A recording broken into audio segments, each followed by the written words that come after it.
Good morning, dear students. Students, in the previous class, we have discussed about the sense organ eye. In the structure of eye, we have looked upon different regions of eye as well as function of each and every part of the eye structure. Now we are moving on to the last topic of this chapter, which is the structure of the ear. Students, we know that ear is a major balancing organ also, as well as it is the organ for hearing. अभी तक हमने यही सुना था that ears are useful for hearing because they will be receiving the sounds. But along with receiving the sounds, human ear as well as ear of other organisms is also helpful in maintaining a balance of our body. So let us now look upon the structure of the ear.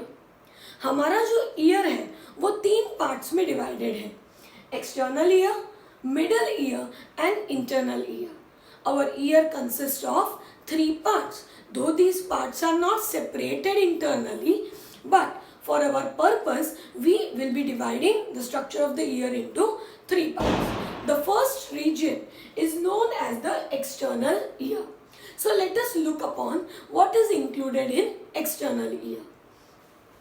अब जो external ear है उसमें सबसे पहला portion जो हमें projecting बाहर की तरफ देखने को मिलता है, this structure is known as ear pinna. So the external ear consist of the first part that is called pinna. Pinna, it is a projecting elastic cartilage that is covered by skin. तो हमारा जो ear pinna है जो हम बाहर से देख सकते हैं, ये ईयर पिन्ना होता तो एक इलास्टिक कार्टिलेज है और यही इलास्टिक कार्टिलेज के ऊपर क्या है, स्किन प्रेजेंट है. More over, in our ear you might have observed that there is a folding which is found on the external part. So this whole structure is known as pinna. But there is a ridge like structure, right? एक थोड़ा सा ऊपर की तरफ उठा हुआ एक portion है हमारे ईयर पिन्ना, उसे कहा जाता है helix. So the ridge like structure of the pinna, it is called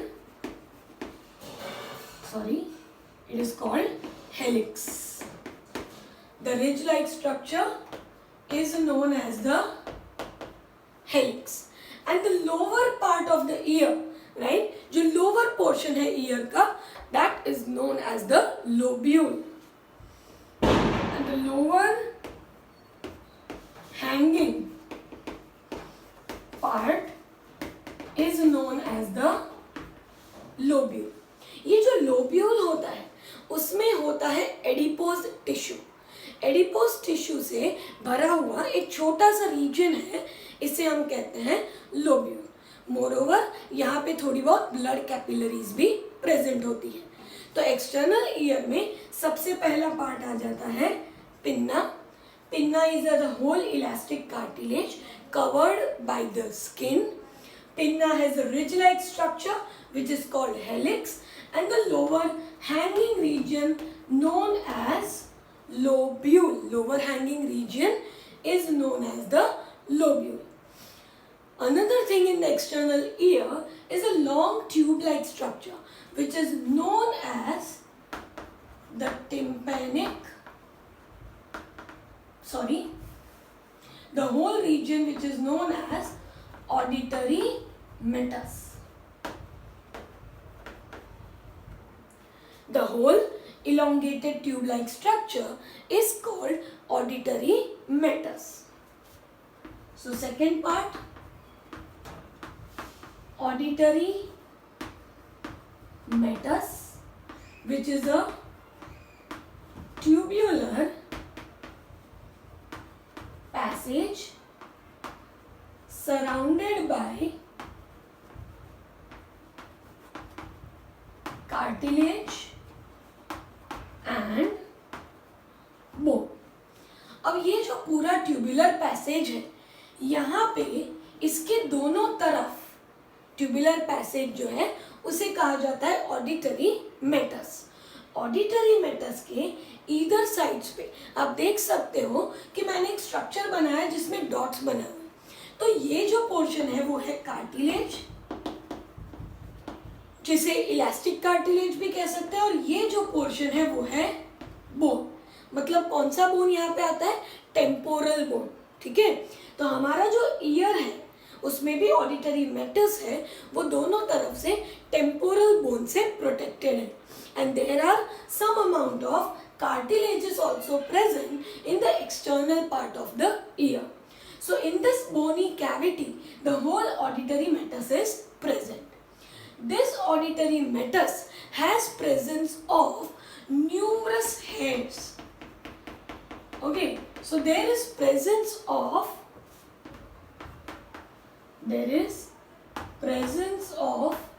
hairy epithelium and ceruminous glands, जिसे आप वैक्स ग्लैंड्स भी बोल सकते हैं।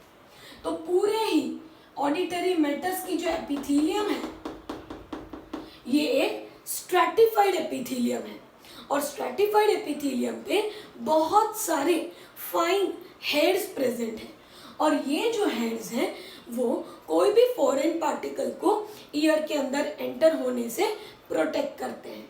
मोरओवर सेरुमिनस ग्लैंड्स जो होती है वो वैक्स प्रोड्यूस करती है, और ये वैक्स ग्लैंड्स जो है they also will be trapping up any dust particle और any foreign material entering into the ear. So that is the auditory meatus. This auditory meatus ends up into this round structure, and this round structure is known as the tympanic membrane. It is known as tympanic membrane. So third part is the tympanic membrane. The tympanic membrane is nearly oval shaped and transparent. Right? Tympanic membrane जो होती है वो Oval shape की होती है और ये transparent होती है। ये टिम्पेनिक मेम्ब्रेन क्या करती है कि जब साउंड्स एंटर होते हैं तो tympanic membrane is going to vibrate, and this tympanic membrane is in the connection with the middle ear bone which is called mellus. So tympanic membrane is connected to the mellus bone of the middle ear. मतलब tympanic membrane तक का reason किस में आ जाता है? External ear में। तो external ear में आ गया है pinna, auditory meatus and the tympanic membrane. So that three are included in external ear. Now we talk about the middle year.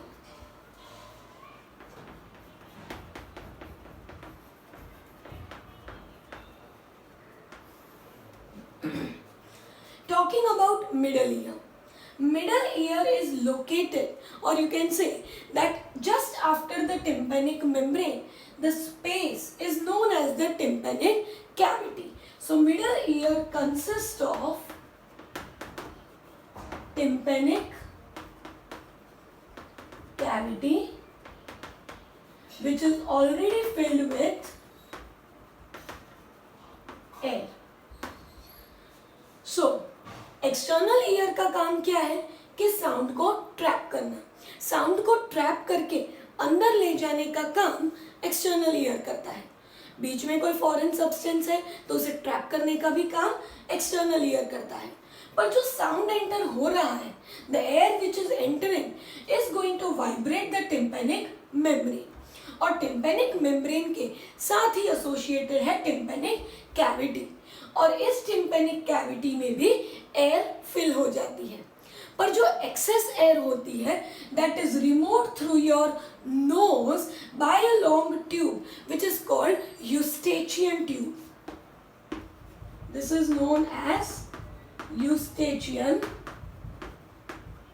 tube. So excess air is removed by nasopharynx through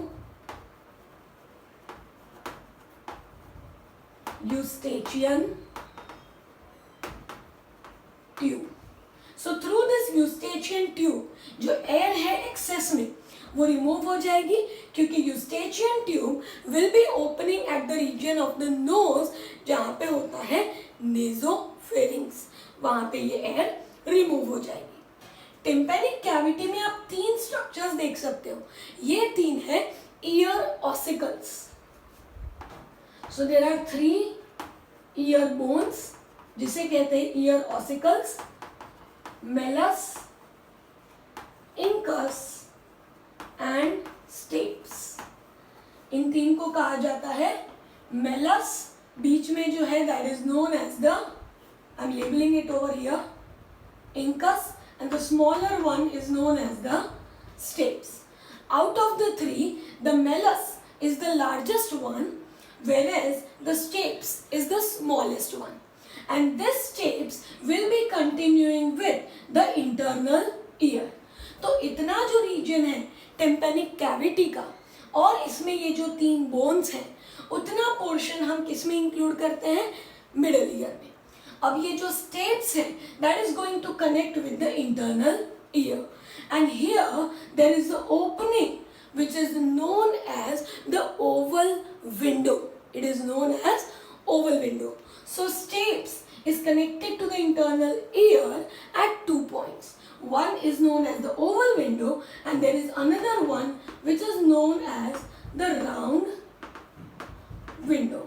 So let us now talk about the internal ear.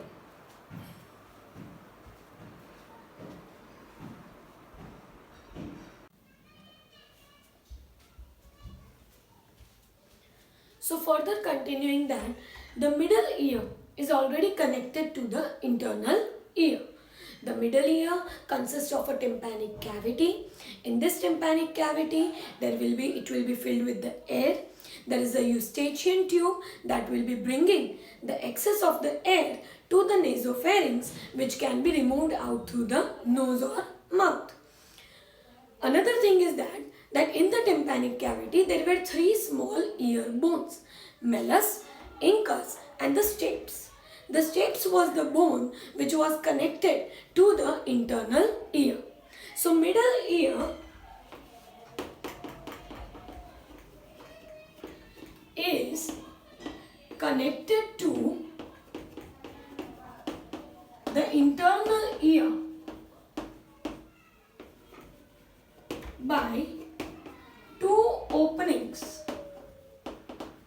which are covered with membrane. So there are 2 openings there. They are covered with a very thin membrane, and these 2 openings are known as fenestra ovalis and fenestra rotunda. The ovalis is known as the oval window, whereas rotunda is the round window. मतलब जहाँ पे steps connect होता है to the internal year, वो जगह को Oval window कहा जाता है, फेनेस्ट्रा ओवालिस. और दूसरा एक छोटा सा ओपनिंग जो मैंने नीचे की तरफ डायग्राम में लेबल किया था राउंड विंडो करके, that is known as the fenestra rotunda. The fenestra rotunda will be also known as the second tympanic membrane. Fenestra rotunda को क्या कहा जाता है, second tympanic membrane भी कहा जाता है. It is responsible for equalizing the air pressure. Tympanic membrane के दोनों तरफ एयर प्रेशर ठीक रहे उसके लिए होता है फेनेस्ट्रा रोटुंडा. तो ऐसे दो वेरी थिन मेम्ब्रेन्स होते हैं जो मिडल ईयर और इंटरनल ईयर को कनेक्ट करते हैं. मोरओवर मिडल ईयर में जो 3 बोन्स हैं उनके वाइब्रेशन से जो साउंड है उसकी इंटेंसिटी 20 टाइम्स इंक्रीज होती है. सो दे आर रिस्पॉन्सिबल फॉर, अगर हम फंक्शन की बात करें तो मिडल ईयर का फंक्शन क्या है? Amplify the sound 20 times. तो जो साउंड हम सुन रहे हैं उसे एम्प्लीफाई करना, वाइब्रेशंस को इंक्रीज करना, ये काम किसका रहता है? मिडल ईयर का. तो जब टिम्पैनिक मेम्ब्रेन वाइब्रेट होता है तो उसके साथ एसोसिएटेड तीनों जो बोन्स हैं, मेलस, इंकस और स्टेप्स, ये भी वाइब्रेट होते हैं. और जब ये तीनों बोन्स वाइब्रेट होते हैं तो स्टेप्स जो है it is already connected to the internal ear and therefore internal ear begins to, or the fluid inside the internal ear begins to vibrate. तो अब हम बात करते हैं about the internal ear. अब यहाँ पे मैंने जो डायग्राम बनाया हुआ है वो इंटरनल ईयर का डायग्राम है. Let us look upon what are the regions of internal ear. Internal ear is also known as membranous labyrinth and is surrounded by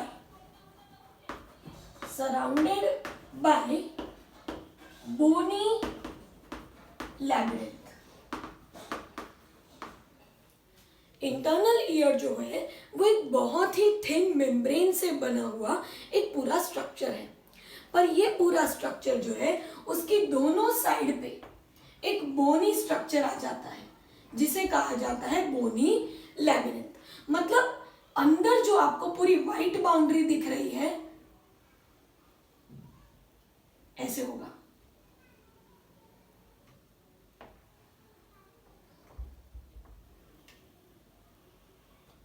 So I'm not drawing it completely, but as you can visualize from the diagram, you can see that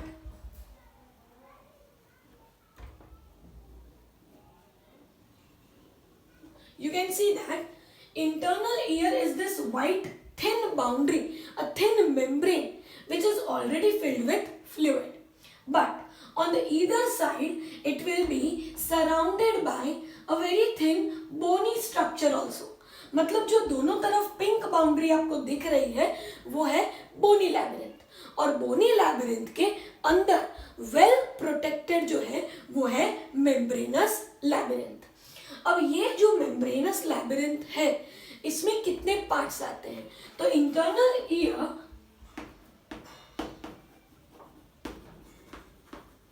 consist of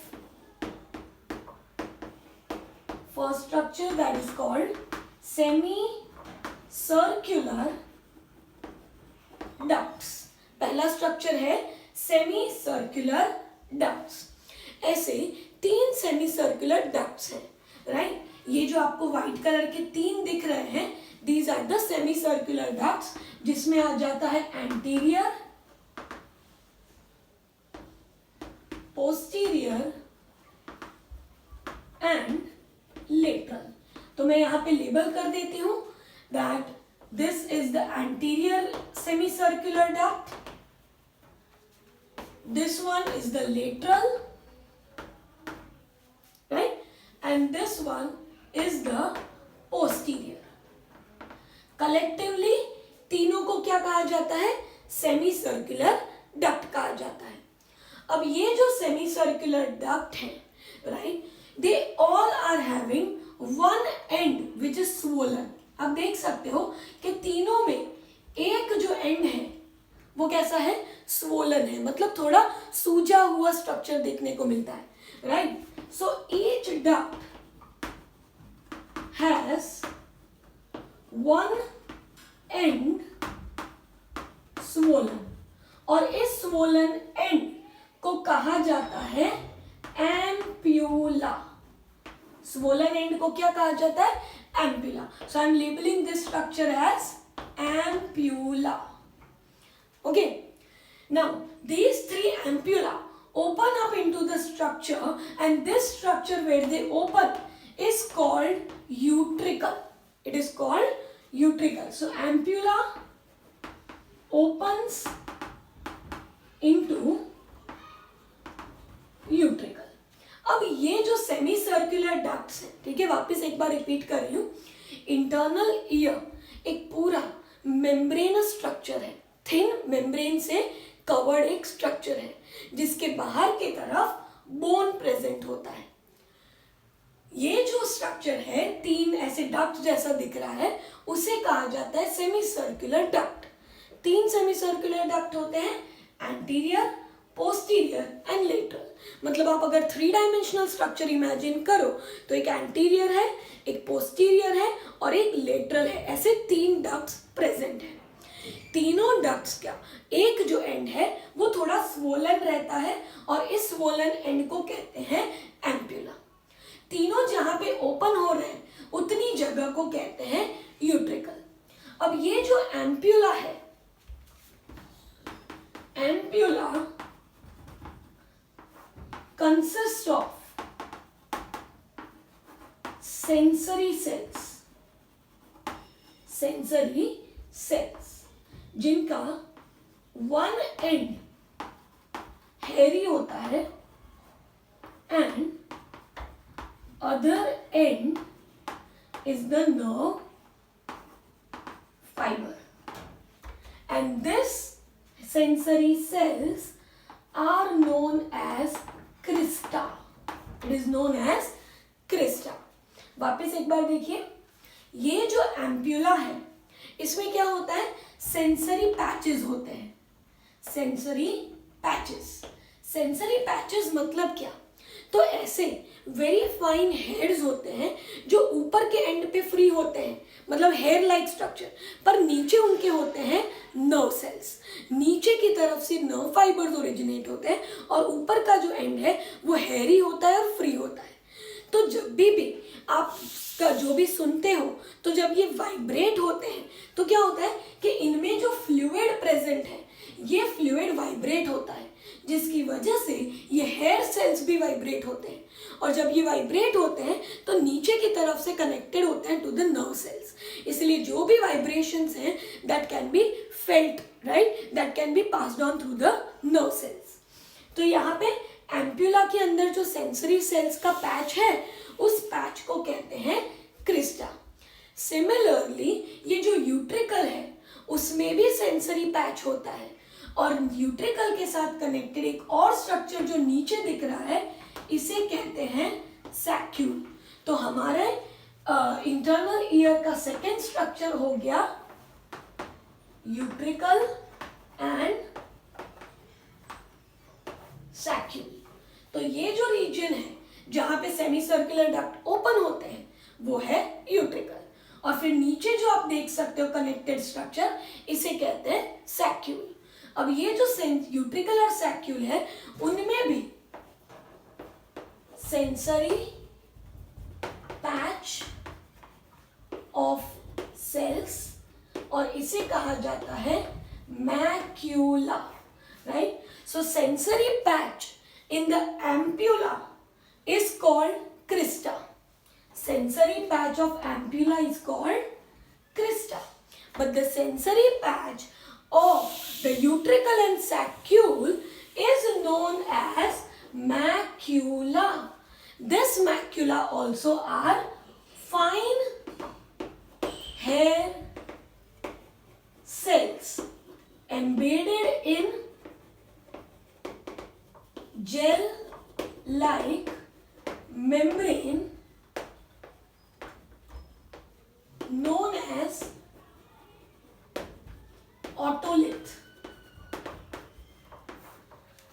तो macula जो है वो hair cells है, पर ये hair cells जो होते हैं वो एक मेम्ब्रेन से अटैच्ड है, और ये जो पूरा जेल लाइक मटेरियल है इस मटेरियल को कहा जाता है ऑटोलिथ्स. ऑटोलिथ मेम्ब्रेन जो है उसमें स्मॉल कैल्शियम कार्बोनेट के बने हुए छोटे से स्टोन्स होते हैं और ये स्टोन्स को कहा जाता है ऑटोलिथ। ऑटोलिथ मतलब क्या है कि मैक्यूला के जो हेयर सेल्स हैं they are embedded in a jelly material. ये जेली मटेरियल को ऑटोलिथ मेम्ब्रेन कहते हैं और मेम्ब्रेन में छोटे छोटे कैल्शियम कार्बोनेट के क्रिस्टल्स प्रेजेंट हैं। स्टोन्स तो नहीं कह सकते, क्रिस्टल्स कह देते हैं। तो क्रिस्टल्स जो प्रेजेंट हैं that are known as the otolith.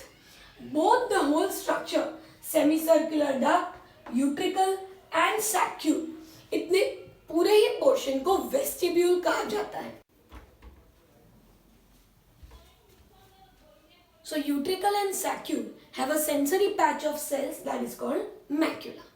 The whole structure of the semicircular duct, the utricle and the saccule is collectively known as vestibule. ये तीनों पार्ट्स को साथ में क्या कहा जाता है? वेस्टिब्यूल। और ये जो lower snail like coiled structure है, इस कॉइल्ड स्ट्रक्चर को कहा जाता है कॉक्लिया। तो इंटरनल ईयर के दो पार्ट्स हो गए, ऊपर का रीजन वेस्टिब्यूल और नीचे का पोर्शन कॉक्लिया। सॉरी, ऊपर का पोर्शन जो वेस्टिब्यूल है उसका मेन फंक्शन क्या रहता है? Balance of the body. तो हमारी बॉडी में बैलेंस के लिए जो सेंस ऑर्गन प्रेजेंट है वो है हमारा इंटरनल ईयर। मेनली ये बैलेंस का काम करता है और कॉक्लिया जो है that is responsible for the hearing. So balance of the body is the function of vestibule and hearing is the function of the cochlea. ये कैसे मैकेनिज्म करता है उसके बारे में हम आगे डिस्कस करेंगे, पर ये जो वेस्टिब्यूल है या कॉक्लिया है इनमें प्रेजेंट होते हैं फ्लूइड्स। कौन से फ्लूइड्स प्रेजेंट होते हैं? तो आप जो मेम्ब्रेनस स्ट्रक्चर अंदर की तरफ देख रहे हो, ये मेम्ब्रेनस स्ट्रक्चर में जो फ्लूइड होता है उसे कहा जाता है एंडोलिम्फ। यहाँ पे जो फ्लूइड होता है, दिस इज नॉट एंडोलिम्फ, यहाँ पे जो फ्लूइड है, right, I am not saying that this is endolymph, this is cochlea. पर कॉक्लिया में जो मेम्ब्रेनस लैबिरिंथ है उसमें फ्लूइड को एंडोलिम्फ कहा जाता है, पर बाहर जो बोनी लैबिरिंथ है उसके फ्लूइड को पेरिलिम्फ कहा जाता है। ये फ्लूइड्स सेरिब्रोस्पाइनल फ्लूइड में से ही बनते हैं। तो पेरिलिम्फ बाहर के फ्लूइड को कहा जाता है और एंडोलिम्फ अंदर के फ्लूइड को कहा जाता है। तो ये हमने बात कर ली अबाउट द वेस्टिब्यूल। अब हम बात करते हैं about the next structure, the main hearing part which is called as the region of cochlea. Moreover, ये जो वेस्टिब्यूल पोर्शन है उसमें दो सेंसरी पैचेस की बात की। एक सेंसरी पैच जो एम्प्यूला में प्रेजेंट है उसे क्या कहते हैं? क्रिस्टा। और दूसरा सेंसरी पैच जो यूट्रिकल और सैक्यूल में प्रेजेंट है, इस सेंसरी पैच को कहा जाता है macula. So you have to keep these two things in the mind. Next we talk about the part of internal ear, that is cochlea.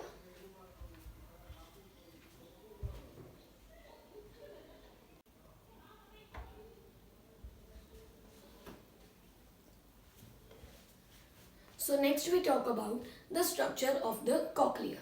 मैंने कहा कि internal ear के दो parts हैं, vestibular part और cochlear part.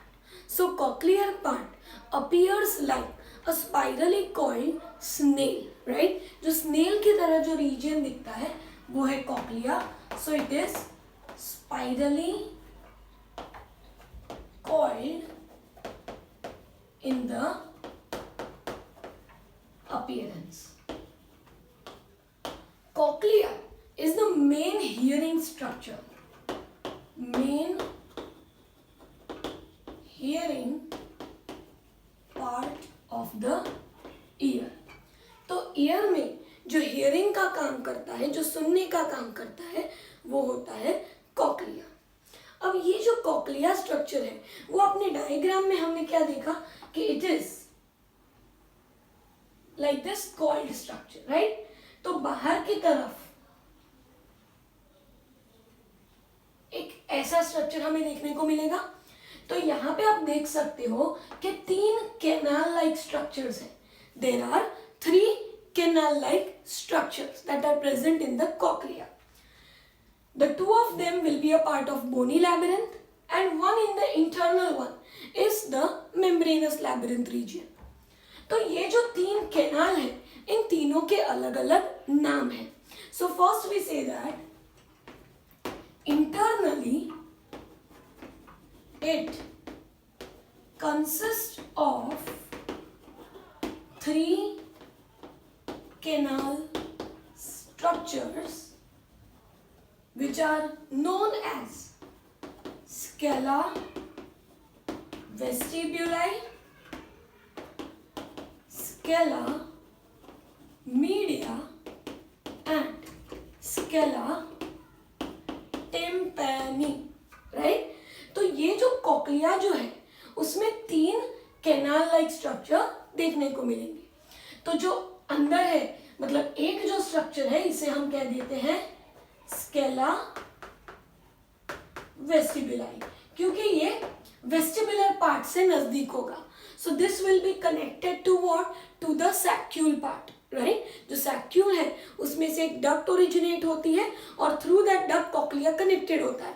इसलिए scala vestibuli is the part closest to the vestibular part of your internal ear. Then comes the middle part which is known as scala media. तो ये जो बीच का reason है वो है scala media and the lower part is called scala tympani. तो नीचे जो रीजन है वो हो गया scala tympani.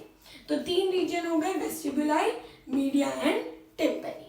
Now scala vestibuli and tympani are filled with perilymph, whereas scala media it consists of the fluid called endolymph. तो दोनों में फ्लूइड अलग है. वेस्टिबुलाई का जो फ्लूइड है वो होगा पेरिलिम्फ,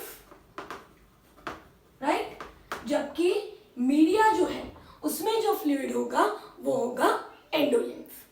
अब आगे जब बात करते हैं तो सबसे इंपॉर्टेंट रीजन इनमें जो है वो है स्केला मीडिया.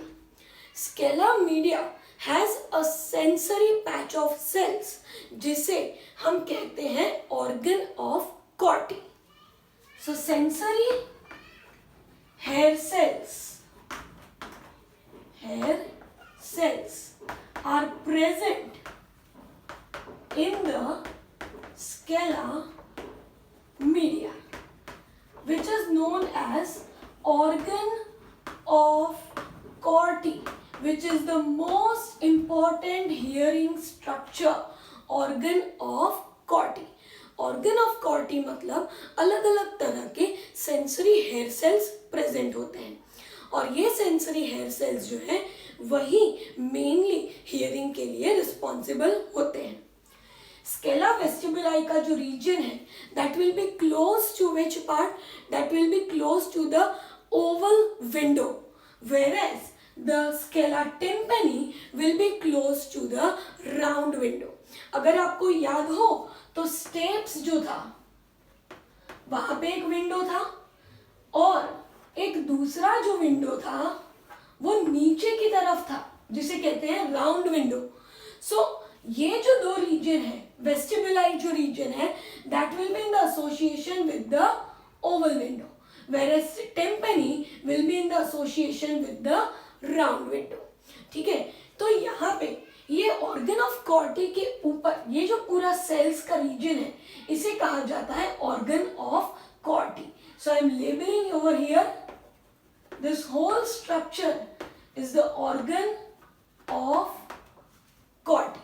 उसके ऊपर ये जो मेम्ब्रेन दिख रही है इस मेम्ब्रेन को टेक्टोरियल मेम्ब्रेन कहते हैं.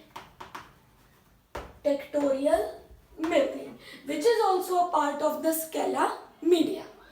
Organ of Corti has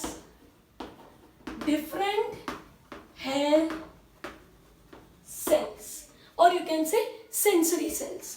ये जो है इनमें outer pillar sales,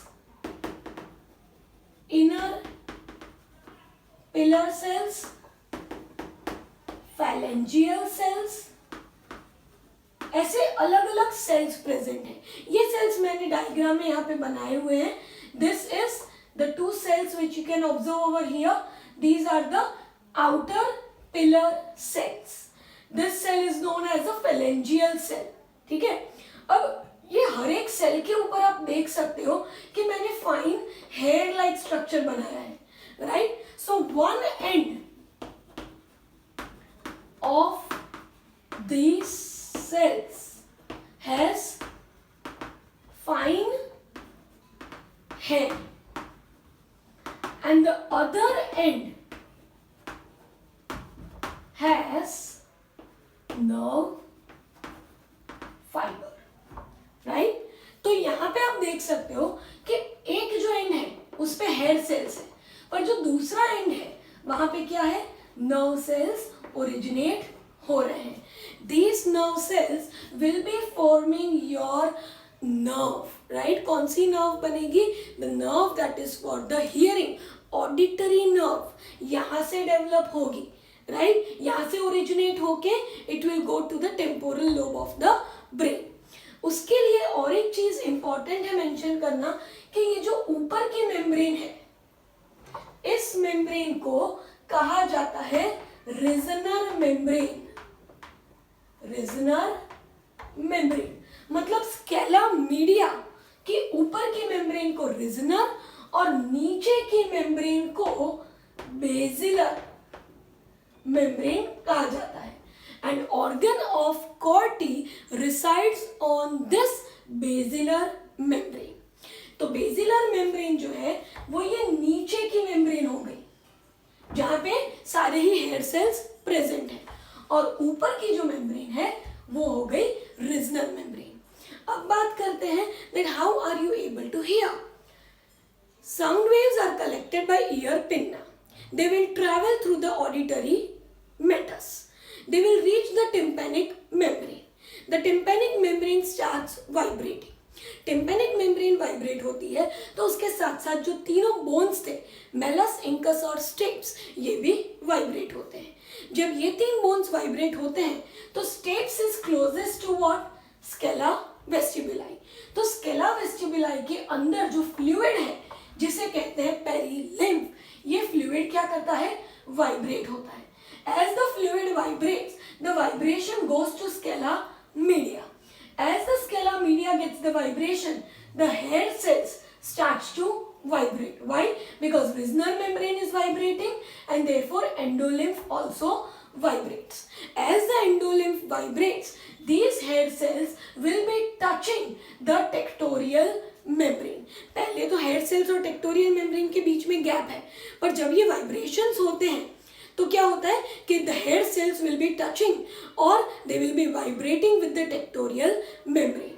With these vibrations, the action potential will begin, and this action potential is going to now continue to the nerve that is present beneath these cells, hair cells, and this will be forming your auditory nerve. So vibrations मतलब जो action potential है वो ये auditory nerve से travel करके आपके brain तक जाएगी, and that is how you are able to listen to different voices. Right. So that was mechanism of hearing. Cochlear part सबसे ज्यादा इंपॉर्टेंट है जिसमें आपको स्केला वेस्टिबुलाई और स्केला टिम्पैनी और स्केला मीडिया को याद रखना है. इन दोनों में जो फ्लूइड है वो है पेरिलिम्फ, और स्केला मीडिया में जो है वो है एंडोलिम्फ. ऑर्गन ऑफ कॉर्टी की ऊपर की मेम्ब्रेन रिजना, नीचे की मेम्ब्रेन बेसिलर. अलग अलग तरह के हेयर सेल्स हैं. हेयर सेल्स पे फाइन हेयर्स होंगे ऊपर की तरफ, राइट. और ये हेयर्स जो है they will touch the tectorial membrane while they get vibrated. Lower is the auditory nerve, and this auditory nerve will reach your brain and you will be able to recognize the sounds. So that is all about the whole structure of ear.